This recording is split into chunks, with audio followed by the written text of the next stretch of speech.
हाँ, हेलो प्यारे बच्चों।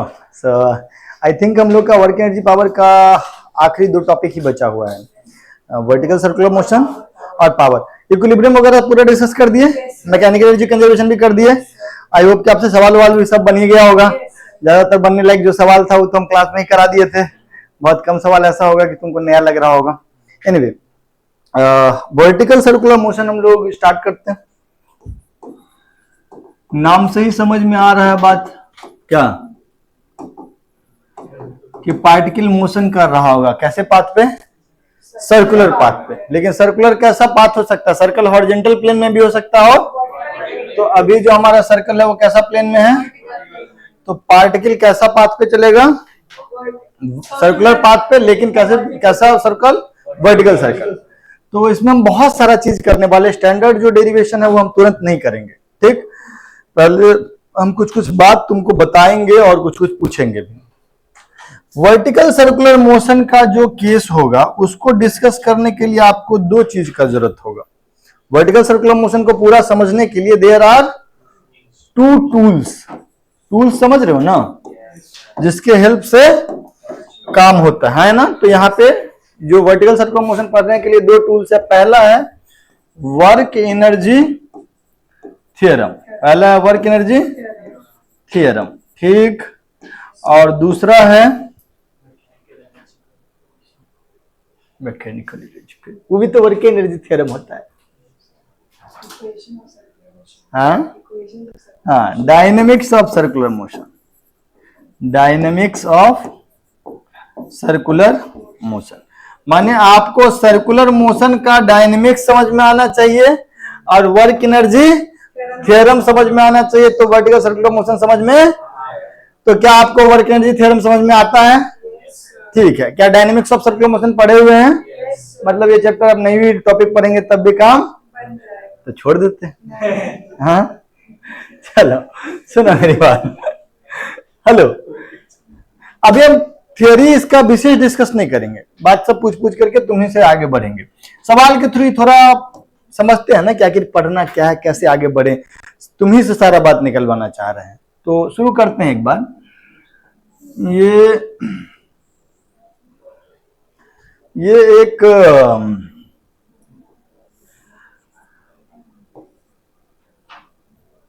स्ट्रिंग है।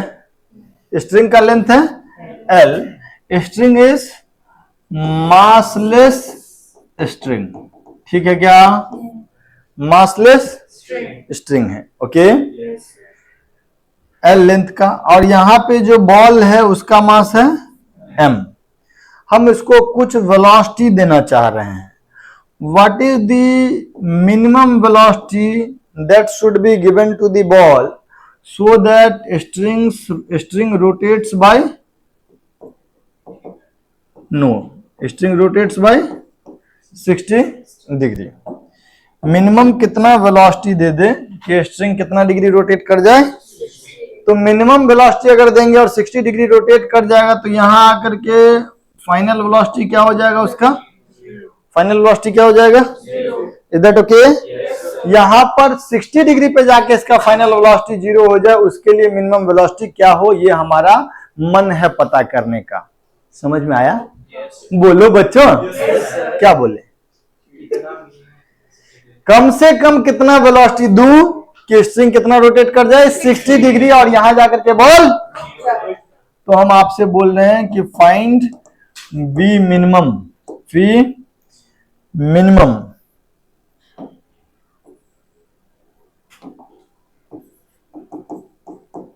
Find v minimum for theta is equal to 60 degree. 60 degree से रोटेट कर दे, उसके लिए कम से कम वेलोसिटी क्या रखें, ठीक है। तो कैसे पता करेंगे इसमें हम लोग बच्चों? सर तो बोले कि दो चीज का जरूरत होगा, एक वर्क एनर्जी थ्योरम का और दूसरा डायनेमिक्स। हम आपको और बता देते हैं। स्पीड पता करने के लिए वर्क एनर्जी थ्योरम काम आएगा, और अगर टेंशन वगैरह फोर्स पता करना होगा तो डायनेमिक्स में फोर्स का डिस्कशन डायनेमिक्स में होता है। तो टेंशन वगैरह पता करना होगा तो डायनेमिक्स, और वेलोसिटी पता करना है तो हो सकता है कि अकेला वर्क एनर्जी से काम नहीं हो, क्योंकि उसमें हो सकता है कि टेंशन भी इन्वॉल्व हो, या फिर दोनों इक्वेशन का जरूरत कहीं कहीं पड़ जाता है। तो अभी तो हमको एक ही का पड़ेगा, बात करके देखते हैं। क्या आप लोग लिख चुके हैं? तो क्या करना चाहिए? क्या इससे पहले आप minimum velocity, maximum velocity, minimum compression, maximum compression word use किए हैं? पूरा वर्क एनर्जी थ्योरम में तो यही यूज किया है कि maximum compression of the spring, है ना, या maximum elongation of the spring. Yes और नो? यही सब बात किए हैं। मिनिमम वेलोसिटी का चर्चा नहीं किया, लेकिन कई बार वो भी होता है। तो हम लोग क्या करें, हम इसमें काम करते हैं वर्क एनर्जी थ्योरम। कहां से कहां तक? From initial to final. From initial to initial से फाइनल में वर्क एनर्जी थ्योरम अप्लाई करेंगे। ठीक है बच्चों? तो अगर वर्क एनर्जी थ्योरम अप्लाई करेंगे तो हम लोग क्या लिखेंगे? नहीं, एक मिनट, मैंने बाद में पहले स्टेटमेंट लिखेंगे। वर्क डन बाय, यहां से यहां तक कौन कौन फोर्स काम करेगा? ग्रेविटी। टेंशन करेगा क्या? क्या है?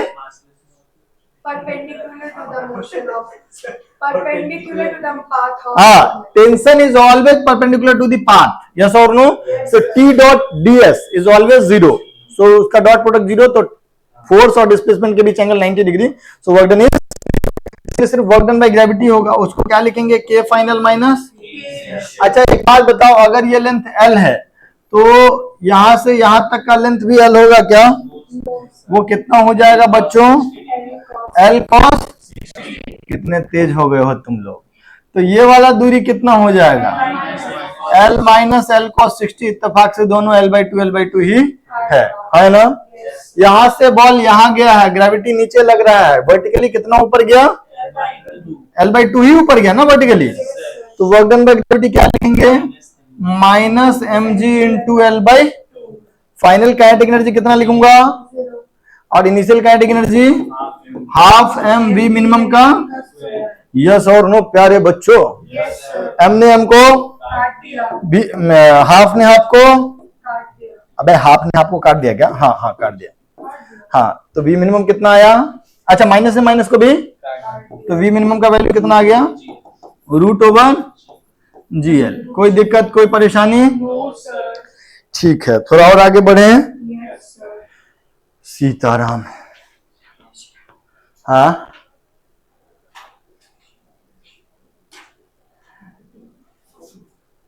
अबे कुछ नहीं, इसको लिख लिया, आगे बढ़े। अच्छा अगर इसमें हम ऐसा पूछ देते इसी में कि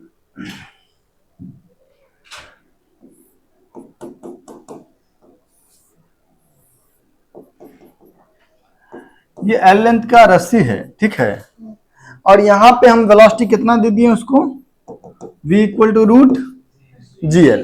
ठीक, अगर मैं आपसे पूछ लेता कि इस समय पे, इस पर्टिकुलर इंस्टेंट पे यहां पे टेंशन का वैल्यू क्या है? टेंशन का वैल्यू क्या है? तो क्या चीज यूज होगा हमको? क्या? Dynamics of circular motion. ऐसा हम लोग √GL दे दिया। पूछेंगे बताओ इस पर्टिकुलर स्थिति पे, इस पर्टिकुलर सिचुएशन में टेंशन का वैल्यू क्या होगा? ठीक है, तो इसके लिए हम लोग क्या यूज करेंगे? Dynamics of circular motion. Dynamics of circular motion में क्या करते हैं? पहले तो फोर्स आइडेंटिफाई करते हैं और एफबीडी ड्रॉ करते हैं। तो इस परिस्थिति में एफबीडी में क्या क्या आएगा? नीचे mg आएगा और ऊपर टेंशन आएगा। और कुछ आएगा क्या? सेंट्रीपिटल फोर्स एफबीडी में कब से आने लगा? एफबीडी में इस पे दो एक्सेलरेशन हो सकता है। एक होगा इधर की तरफ सेंट्रीपिटल एक्सेलरेशन जो होता है v²/r, r इस संयोग से l। टेंजेंशियल एक्सेलरेशन भी हो सकता है। खैर अभी टेंजेंशियल एक्सेलरेशन नहीं है, हम उसका चर्चा भी नहीं करें। What should I right? Circle का सेंटर यहाँ होगा ना, इसी के अबाउट सर्कुलर मोशन करेगा ना, बोलो। तो सर्कुलर मोशन में दो एक्सेलरेशन होता है, टुवर्ड द सेंटर, एक tangential along the radius and perpendicular to the radius. Along the radius क्या? सेंट्रीपिटल एक्सेलरेशन कितना? v²/r, r यहाँ पे कितना है? l। तो क्या लिखो इक्वेशन? T माइनस mg बराबर m इंटू a सेंट्रीपिटल। ठीक, तो इक्वेशन क्या लिखाएगा? T minus mg is equal to m v²/l, v²/l, और v का वैल्यू यहां से उठा करके यहां पुट कर देंगे। तो v² क्या हो जाएगा? GL, l से l कट जाएगा, तो कितना आएगा यहाँ पे? v² GL आएगा ना, l से l कट गया तो क्या बचेगा? जी ही बचेगा ना, तो mg, तो t बराबर कितना हो जाएगा बाबू 2mg। यस और नो प्यारे बच्चों, कोई दिक्कत कोई परेशानी? पक्का, ठीक, लिख लीजिएगा इसको, लिखिए। तो टेंशन तो आ गया था, ठीक। एक बार और सवाल हम लोग करेंगे, धीरे धीरे बात खुलेगा, अभी बस नॉर्मल नॉर्मल सवाल से हम लोग समझने चीजों को। एक एल लेंथ का स्ट्रिंग है, string is massless, massless string, और यहां पे फिक्स है, ठीक। यहाँ पे एक एम मास का बॉल है, पूछ रहा है कि कम से कम कितना वेलोसिटी दे सो दैट स्ट्रिंग हॉरिजॉन्टल हो जाए। What should be the minimum velocity, what is the value of v minimum so that string becomes vertical, string becomes vertical, ठीक है। ये है सवाल, क्या आप करेंगे? पुराने जैसा ही है ये, तो उससे भी सिंपल है, उससे भी क्वेश्चन उससे भी सिंपल है। स्ट्रिंग बिकम्स, अरे अरे अरे अरे अंग्रेजी कमजोर है हमारा, ठीक है। माने कितना कम से कम वेलोसिटी दे कि बॉल यहां तक पहुंच जाए, ठीक। ये है सवाल, बताइए जरा करके। आप करेंगे हम खुद करें? आप भी कर सकते हैं, करके बताइए। यहां पे आया होगा अंडर रूट 2gl, काहे? ये फाइनल सिचुएशन है, यहां पे पहुंच जाए मतलब यहां पे जाकर के रुक जाए, और फिर उसके बाद यहां तक वापस आ जाएगा, लेकिन यहां से यहां तक इतना वेलोसिटी से फेंकोगे यहां जाकर के वो रुक जाए। तो हम लोग वर्क की तरह में लिखेंगे work done by gravity is equal to K final minus, यहां से यहां तक में वर्क डन बाय ग्रेविटी कितना हो जाएगा, कितना ऊपर चला गया, तो वर्क डन बाय ग्रेविटी कितना minus mg l, final kinetic energy, और initial kinetic energy half m v minimum का स्क्वायर। तो v मिनिमम का वैल्यू कितना हो गया अंडर रूट 2g l। कोई दिक्कत कोई परेशानी? m से m कट गया, माइनस से माइनस कट गया, ठीक। तो यहां पर अगर रूट 2gl वेलोसिटी देंगे तो बॉल यहां तक पहुंचेगा, ठीक है क्या? कोई दिक्कत? अच्छा, अगर हम तुमसे ऐसा पूछे कि इन जनरल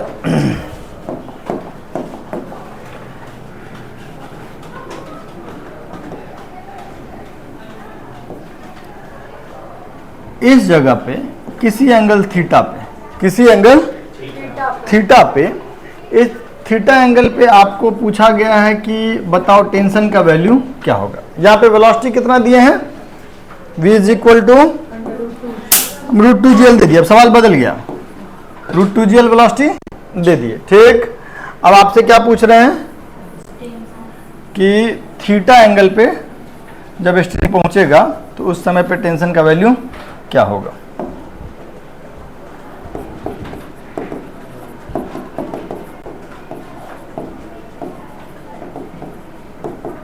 गिवन पोजीशन पे थीटा क्या होगा।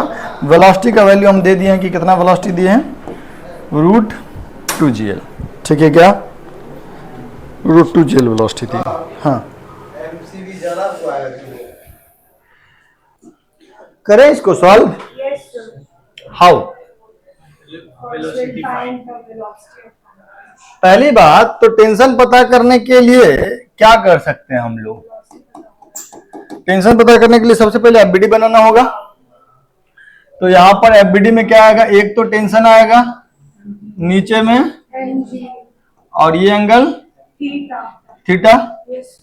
तो टेंशन के कितने कंपोनेंट, दो, कौन कौन, mg के दो, इधर वाला वो सॉरी mg के, mg का इधर वाला कंपोनेंट कितना, और इधर वाला mg का ही कंपोनेंट क्यों ब्रेक किए, टेंशन का क्यों नहीं किए, क्योंकि डायनेमिक्स ऑफ सर्कुलर मोशन में एक एक्सेलरेशन सेंटर के अलोंग होता है, तो along the radius and perpendicular to the radius break करते हैं कंपोनेंट, याद है। तो टेंशन अलोंग द रेडियस सही, mg नहीं है इसीलिए mg का कंपोनेंट ब्रेक किए। इधर की तरफ कुछ एक्सेलरेशन आएगा, इस एक्सेलरेशन को बोलेंगे क्या, ac v² by r। लेकिन वो v कहाँ का, यहाँ का। यहाँ के v को हम लोग v डैश मान लेते हैं, कोई दिक्कत? पक्का? तो इक्वेशन क्या लिखाएगा इस डायरेक्शन में, सो बताओ। इधर t है, क्या लिखाएगा? t minus M g cos theta बराबर v डैश का square l। Radius is l, a centimetre is v dash का स्क्वायर बाई l। तो यहां से t का वैल्यू कितना हो गया? M g cos theta minus m we dash का प्लस एम वी डैश का स्क्वायर बाई l। टेंशन का वैल्यू पता करना है तो वी डैश का वैल्यू पता होना चाहिए, यस और नो? अब यार टेंशन का वैल्यू पता करने के लिए वी डैश चाहिए, और वी डैश पता करने के लिए हम लोग क्या निकालना होगा? क्या क्या चीज का हेल्प लेना पड़ेगा? Work energy theorem. सुनिएगा मेरी बात, यहाँ पे वेलोसिटी कितना दिए थे हम लोग? √2g l। तो इस थीटा एंगल पे, इस थीटा एंगल पे वेलोसिटी को हम लोग v डैश बोले हैं। अगर ये लेंथ l है तो ये लेंथ कितना हो जाएगा? l cos theta. तो ये लेंथ कितना हो जाएगा? l minus L cos. ये इनिशियल सिचुएशन है, और ये हम लोग क्या निकालेंगे? Work energy. Work energy theorem में क्या लिखेंगे? Work done by gravity is equal to K final minus, what is work done by gravity? Minus M G L minus K final कितना? हाफ एम वी डैश का square. K initial कितना? Half M into √2gl का square माने 2gl। तो ये यहां पर minus M G l 1 minus cos theta, और यहां पर mgl होगा प्लस mgl नहीं, is equal to half M we dash का स्क्वायर। कोई गलत बात तो नहीं बोल रहे हैं? पक्का? सच बोलो। हाँ,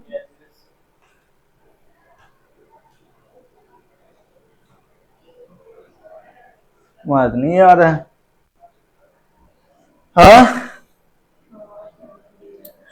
तो mgl कट गया ना, तो कितना आया? 2 mgl cos थीटा बराबर m v डैश का स्क्वायर। सही कि गलत? हाँ बोलो। तो v डैश का वैल्यू कितना हो गया? √2gl cos theta. Is that okay? अच्छा, लेकिन हमको v डैश पता नहीं करना था, हम लोग को क्या पता करना था? टेंशन। तो यहाँ पे v डैश का वैल्यू उठा करके रख दे। v डैश का वैल्यू कितना आया था अभी? √2gl। कहां से आया था ये? वर्क एनर्जी थ्योरम से। तो इसको उठा करके यहां पुट कर देंगे, बोलो। तो t का वैल्यू कितना हो जाएगा? mg cos theta plus 2gl cos theta यहां रखेंगे, तो l से l कट गया, ये क्या हो जाएगा? 2mg cos theta. यस और नो? तो ये वैल्यू कितना हो जाएगा? 3mg cos theta. यस और नो? t का वैल्यू हो गया? बोलो। हाँ, उस जगह पे पक्का?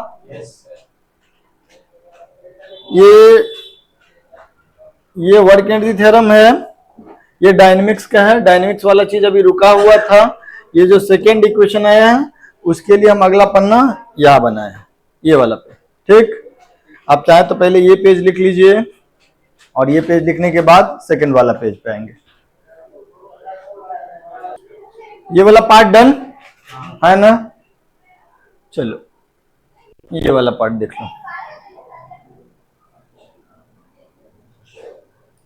अब एक बात बताओ तुम हमको कि क्या ये टेंशन 0 से 90 डिग्री में कहीं पर भी 0 हो सकता है? टेंशन है ना 3mg √3mg cos थीटा। तो 3mg cos थीटा है, माने थीटा इक्वल टू 0 डिग्री होगा। जब यहां पे होगा तब तो इस जगह पे टेंशन कितना आ जाएगा? 3mg नहीं। और यहां जब आएगा तो यहां पर जाकर टेंशन क्या हो जाएगा? वहां थीटा कितना डिग्री हो जाएगा? 90 डिग्री। तो cos थीटा 0 हो जाएगा। तो टेंशन यहां से यहां तक में सिर्फ इसी वाला क्वाड्रेंट में 0 हुआ, मतलब टेंशन यही 0 हुआ ना। यहां से यहां तक में टेंशन 0 हुआ कब? जब स्ट्रिंग हॉरिजॉन्टल हुआ। स्ट्रिंग जब हॉरिजॉन्टल हुआ। Is that okay? हम स्ट्रिंग टेंशन जीरो का चर्चा क्यों कर रहे हैं कि अगर रस्सी में टेंशन जीरो हो जाएगा तो रस्सी स्लैक हो जाएगा। रस्सी, और अगर रस्सी स्लैक हो गया, सुनिएगा मेरी बात, अगर रस्सी स्लैक हो गया किसी भी जगह पे, हो सकता है कहीं ऊपर जाने पे ऐसा हो जाए, रस्सी स्लैक हो जाएगा तो टेंशन का वैल्यू खत्म हो जाएगा, तब सिर्फ और सिर्फ, और मोशन अंडर ग्रेविटी अगर होगा तो दो ही पाथ पॉसिबल है, या तो स्ट्रेट लाइन या पैराबोलिक। मतलब अगर यहां जा कहीं टेंशन जीरो हो गया तो उसके बाद पार्टिकल सर्कुलर मोशन नहीं करेगा, या तो स्ट्रेट लाइन मोशन करेगा या पैराबोलिक। तो वर्टिकल सर्कुलर मोशन होता रहे उसके लिए दो चीज जरूरी है। क्या क्या? कि रास्ता में कहीं पर भी वेलोसिटी जीरो ना हो और कहीं पर भी टेंशन भी जीरो ना हो। तो ये बात तो हम समझ गए, ठीक है क्या? चलो अब हम लोग एक काम करते हैं, हम यहां पर एक एल लेंथ का स्ट्रिंग है, एल लेंथ का स्ट्रिंग है, मासलेस स्ट्रिंग है, दिस इज मासलेस स्ट्रिंग, और यहां हम वेलोसिटी दे दिए हैं √5g। यहां पे वेलोसिटी दे दिए √। हम तुमको इस बात से आश्वस्त करते हैं कि ये घूमते फिरते यहां तक आएगा, यहां तक तो आएगा, ये बात हमको पता है, बहुत साल से करा रहे हैं तो हमको मालूम है। इसीलिए अभी तुमको चिंता नहीं करना है कि रास्ता में कहीं रुक न जाए, या रास्ता में कहीं, मान लीजिए कि इस क्वाड्रेंट में चला गया, मान लीजिए फर्स्ट क्वाड्रेंट में चला गया, अगर रुक गया तो रुक जाएगा, तब तो सीधे टपक जाएगा नीचे। लेकिन मान लीजिए रुका नहीं, लेकिन यहाँ टेंशन ही जीरो हो गया और कुछ वेलोसिटी इसके पास है, तो टेंशन जैसे ही जीरो होगा तो इस पे कैसा मोशन हो जाएगा? इसका motion under gravity. Tension zero होने पे वेलोसिटी जीरो होगा तो रुक जाएगा, सीधे नीचे गिरने लगेगा। लेकिन अगर टेंशन जीरो हो गया तो उसके बाद मोशन अंडर ग्रेविटी हो जाएगा, तो पाथ कैसा होगा? पैराबोलिक। यस और नो? वेलोसिटी जीरो होगा तो ये वापस आने का संभावना है या टपक के गिरने का, है ना? लेकिन टेंशन जीरो हो गया तो या तो स्ट्रेट नीचे आ जाएगा या पैराबोलिक हो जाएगा। माने सर्कुलर मोशन होने के लिए पार्टिकल रास्ता में कहीं रुके और टेंशन भी जीरो। तुम ही सोचो कि एक बॉल को ऐसे वेलोसिटी दे दिए हुए और कोई फोर्स नहीं है, खाली ग्रेविटी फोर्स है, तो ये कैसे पाथ पे जाएगा? ये कैसे पाथ पे जाएगा? पैराबोलिक पाथ पे जाएगा। कैसे पाथ पे जाएगा? यस और नो? अब हम तुमको बोल रहे हैं कि यार यहाँ पे हम √5gl वेलोसिटी दिए, और हम तुमको इस बात के लिए आश्वस्त करते हैं कि रास्ता में कहीं भी टेंशन जीरो नहीं हुआ है। वो आगे हम आपको प्रूव करके भी बता देंगे कि रास्ता में टेंशन जीरो नहीं होगा। पहले आप हमको ये बताइए इसमें कि जब बॉल एकदम टॉप मोस्ट पॉइंट पे पहुंचेगा, इसकी भी कोई गारंटी नहीं थी, लेकिन हम अपने एक्सपीरियंस से बता रहे हैं कि वो पहुंच जाएगा। आप हमको बताइए कि यहां पहुंचने पे उसका फाइनल वेलोसिटी अगर vf है तो उस vf की वैल्यू क्या है? और फिर इस समय पे जब vf आ जाएगा तो इस समय पे टेंशन का वैल्यू क्या होगा? इस समय टेंशन का वैल्यू क्या होगा? ये बात पूछा गया है, ठीक है क्या? तो आपको वेलोसिटी पता करने के लिए कौन सा टूल यूज करेंगे? Work energy theorem. और टेंशन पता करने के लिए डायनेमिक्स। तो वर्क एनर्जी थ्योरम यूज कीजिएगा आप कि हम ही कर दें? सुनिएगा मेरी बात, ये इनिशियल सिचुएशन है ना सर, और ये तो यहां से यहां तक में कौन फोर्स वर्क करेगा? ग्रेविटी करेगा। टेंशन तो क्या लिखेंगे? Work done by gravity is equal to K final minus, is that okay? यहां से यहां तक में वर्क डन बाय ग्रेविटी कितना? -mg इंटू 12, -mg इंटू, और फाइनल काइनेटिक एनर्जी कितना? जब जीरो है तो निकालो, क्या पे बैल आदमी भी आप ही तो बोल रहे हैं। ½ m v फाइनल का स्क्वायर -½ m v इनिशियल का स्क्वायर। जगह नहीं है इसीलिए v इनिशियल नहीं लिख रहे हैं, रुक जाओ, जगह बन जाएगा। जगह तो बनाने से बनता है ना? तो ½ m v इनिशियल स्क्वायर की जगह पे क्या लिख दे बाबू? ½ m इंटू √5gl का square, that is 5gl। Yes और नो? तो ये वैल्यू क्या आएगा इधर 5 mgl/2 minus 2 mgl is equal to m v final का स्क्वायर बाय 2। यस और नो? तो ये कितना हो जाएगा 2.5 माइनस 2 यानी आधा, बोलो। तो ये हो जाएगा mgl/2 that is m v final का स्क्वायर बाय 2। सो m से m कट गया, m से m कट गया, 2 से 2 भी कट गया, v फाइनल कितना आ गया √gl। ओके, कोई दिक्कत कोई परेशानी? देख भाई, being a student for JEE and NEET, आप बच्चों को याद रख, being a student of JEE and NEET एक साथ, तो आपको ये सब डेटा याद रखना चाहिए। मतलब हमको याद होता है कि यहाँ पे √2gl देंगे तो बॉल यहां तक पहुंचेगा, और √5gl देंगे तो बॉल यहां तक पहुंच जाएगा, लेकिन वहां पहुंचने पे उसका वेलोसिटी क्या होगा √gl। दूसरा काम क्या करना है, हमको टेंशन पता करना है ना। तो बताओ तो एफबीटी में क्या क्या लिखेंगे? एक तो टेंशन नीचे होगा और दूसरा क्या होगा mg। यस और नो? तो क्या लिखेंगे, इक्वेशन क्या लिखेंगे? t प्लस एक बार देख लो, t plus mg is equal to mv final का स्क्वायर बाय l, क्योंकि इस डायरेक्शन में सेंट्रीपिटल एक्सेलरेशन होगा v फाइनल का स्क्वायर बाय l, है ना? ठीक है, t प्लस t बराबर हो जाएगा m v फाइनल का स्क्वायर कितना है, v फाइनल का स्क्वायर माने gl by l minus mg minus, तो ये वैल्यू क्या हो जाएगा mg minus mg that is 0। माने वहां जाकर के टेंशन क्या हो जाएगा, टेंशन 0 हो जाएगा, माने रस्सी स्लैग कर जाएगा। अगर यहाँ पे वेलोसिटी 0 होता तो बॉल टपक के नीचे चले आता, लेकिन दिक्कत क्या है कि जिसके पास इधर वेलोसिटी है तो ये टपक के नीचे नहीं आएगा, है ना। अच्छा, यहाँ आके टेंशन 0 हुआ है, तो इससे पहले टेंशन 0 नहीं हुआ है ना। तो ये वो वेलोसिटी है जिस वेलोसिटी से अगर बॉल को तुम ऊपर फेंकोगे तो रास्ता में कहीं भी टेंशन 0, और यहां पर जाकर के टेंशन। अच्छा, यहां पर अगर वेलोसिटी √gl है, इस जगह पे वेलोसिटी √gl है, तो इससे पहले सब जगह वेलोसिटी √gl से ज्यादा होगा, है ना, ऊपर जाएगा। तो इसका जैसे से इससे पहले देखोगे तो पोटेंशियल एनर्जी का वैल्यू कम होगा, तो काइनेटिक एनर्जी ज्यादा होगा ना, है ना। तो इस रास्ता में हर जगह वेलोसिटी √gl से ज्यादा है, माने रास्ते में कहीं पर भी ये बॉल रुका हुआ मतलब कहीं भी रुका नहीं होगा, और रास्ते में कहीं भी टेंशन भी 0, टेंशन 0 यहां हुआ, तो इससे पहले कहीं टेंशन 0 होने का चांस। ऐसा क्यों, ऐसा क्यों? माने अगर यहां टेंशन 0 हुआ तो इससे पहले टेंशन 0 नहीं हुआ होगा, इसकी क्या गारंटी है? इसकी गारंटी है, इसकी गारंटी है। समझिएगा मेरी बात। देखो, जान लो तुम, देखो जान लो तुम। इधर क्या हो जाएगा mg, किसी भी जगह पे मान लेते, कोई एंगल थीटा मान लेते, इधर mg, इधर mg cos theta, tension t dash ऐसा मान लेते हैं, ठीक। इस जगह पे वेलोसिटी को कुछ v डैश मान लेते हैं, ठीक। अब लो तुम्हारा मन का इच्छा भी पूरा कर देते हैं। ये एंगल थीटा, तो mg का इधर वाला कंपोनेंट और इधर वाला, तो बाबू इस तरफ में हम लोग क्या लिखेंगे, t dash plus mg cos theta is equal to m v dash का स्क्वायर बाय l। यस और नो?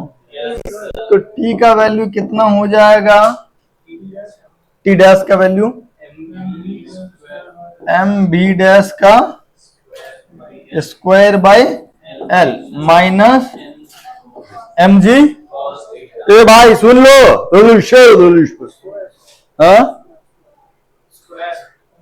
क्या भाई स्क्वायर है, हाँ ठीक है, you are a good boy. अच्छा देखो, ये जो v डैश होगा यहाँ पे वेलोसिटी कितना है √gl, इसके नीचे हर जगह वेलोसिटी √gl से ज्यादा होगा। तो अगर ये √gl से ज्यादा हुआ तो v डैश का स्क्वायर gl से ज्यादा हो जाएगा, है ना, l से l कट जाएगा, तो ये पूरा टर्म mg से ज्यादा हो जाएगा। तो ये पूरा टर्म mg से ज्यादा होगा, और घटा रहे हैं उसमें से क्या, mg cos थीटा। तो ये टर्म क्या होगा, पॉजिटिव होगा। This function is greater than mg and यहां mg से कम, mg cos थीटा mg से कम होगा, cos थीटा का वैल्यू 1 से कम होता है, तो overall this quantity will be positive, something positive, zero नहीं ना होगा। इसीलिए बोले थे कि अगर यहां टेंशन जीरो हुआ तो इससे पहले कहीं टेंशन जीरो नहीं हुआ होगा। क्या ये बात साबित हो गया? तो इस कहानी से क्या सीख मिली कि अगर आप √5gl वेलोसिटी दिए तो रास्ता में कहीं भी टेंशन जीरो, और यहां पर वेलोसिटी √gl आ गया है तो रास्ता में कहीं वेलोसिटी भी √gl से ज्यादा ही होगा, मतलब जीरो। तो जब बॉल को यहाँ √5gl वेलोसिटी दिए तो रास्ता में कहीं ना बॉल रुका ना रस्सी स्लैक हुआ, मतलब वर्टिकल सर्कुलर मोशन। अरे यहां से जब यहां आ गया तो राइट लेफ्ट हाफ में भी वैसा ही सिमेट्री होगा, जैसा मोशन इधर वैसा ही इधर, तो मतलब सर्कुलर मोशन कंप्लीट कर लिया। अगर मैं इससे कम वेलोसिटी देता तो इससे पहले ही कहीं कौन जीरो हो जाता? टेंशन जीरो हो जाता, और टेंशन जीरो होते ही रस्सी स्लैक हो जाता, और रस्सी स्लैक होने से क्या होता? बॉल गिरता नहीं, क्योंकि यहाँ वेलोसिटी नॉन जीरो है। तो फिर क्या होता है? ग्रेविटी है और वेलोसिटी इधर की तरफ है, तो फ्री फॉल हो जाएगा, फ्री फॉल हो जाएगा तो रस्सी स्लैक हो जाएगा, पैराबोलिक मोशन हो जाएगा, इससे पहले ही कहीं नीचे से चले आएगा, है ना? तो ये वेलोसिटी क्या है? Minimum velocity with which this ball should be projected so that this particle completes vertical circular motion, है ना? यस और नो? तो कहानी का निचोड़ यहां लिख लें, अभी पूरा कंप्लीट नहीं हुआ है बात। सुनो सुनो, अगर ये मासलेस है, दिस इज मासलेस, यहां पे वेलोसिटी √gl दे देंगे, कहां तक जाएगा बॉल? कितना डिग्री तक? और यहाँ पे फाइनल वेलोसिटी जीरो हो जाएगा, यहाँ पे फाइनल वेलोसिटी, यस और नो? और बॉल वापस आ जाएगा रस्सी स्लैक। ये पहला वाला केस हो गया। दूसरा वाला में यहाँ पे वेलोसिटी हो जाएगा √2gl,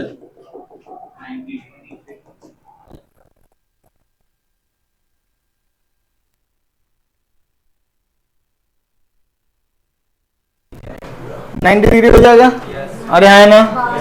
कोई दिक्कत, कोई परेशानी? अच्छा, अब अगला वेलोसिटी क्या लिखना है हमको? पाथ सर्कुलर होगा, दोनों केस में सर्कुलर होगा, लेकिन सर्कल कंप्लीट, इसमें भी सर्कल कंप्लीट नहीं होगा, यहाँ के बाद वापस आएगा, है ना? अच्छा, ये बात हम देखे थे ना, √gl cos थीटा था तो कहीं पर भी velocity zero, sorry velocity zero तो नहीं हो रहा, मतलब टेंशन भी जीरो नहीं हो रहा, तो ऐसे ऐसे रोटेट करेगा, ठीक है, ऑसिलेशन करेगा, बिल्कुल सही। अब यहाँ पर हम कम से कम कितना वेलोसिटी दे दें? √5gl। ऐसा देने से क्या होगा? Just completes vertical circular motion, just complete करेगा, है ना? और यहाँ पर वेलोसिटी कितना हो जाएगा? यहाँ पे वेलोसिटी कितना हो जाएगा? √, और यहाँ पे टेंशन क्या हो जाएगा? Is that okay? कोई दिक्कत, कोई परेशानी तो नहीं है आपको? सच सच बताओ। लेकिन यहाँ पे क्या था? ये क्या था? एक मासलेस स्ट्रिंग, ये भी क्या था? एक massless string, is that okay? देखो, वर्टिकल सर्कुलर मोशन में बहुत सारा चीज ऐसा है जो हम लोगों को पढ़ना अभी बाकी है, लेकिन पटना में गर्मी बहुत, अरे जैसे ही बोले गर्मी बहुत है, लाइट आ गया, लेकिन गर्मी बहुत है तो आज हम लोग यहीं पे रोक दे रहे हैं। नेक्स्ट क्लास में मिलते हैं, बाय बाय। चलिए।